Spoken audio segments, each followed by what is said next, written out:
Hey guys, it's Lindsay with Chalk Palette. I wanted to show you how quick and easy it is to update my Milestone sign.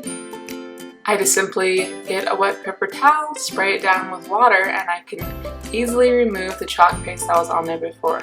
The chalk paste does dry hard and durable so that it won't scratch or come off unless it's wet, at which point I can easily remove the old design.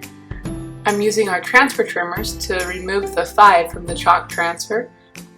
I then fuzz my brand new transfer on our fuzzing cloth. This gets a little bit of lint to the backside so that it doesn't stick too much to my surface when using it.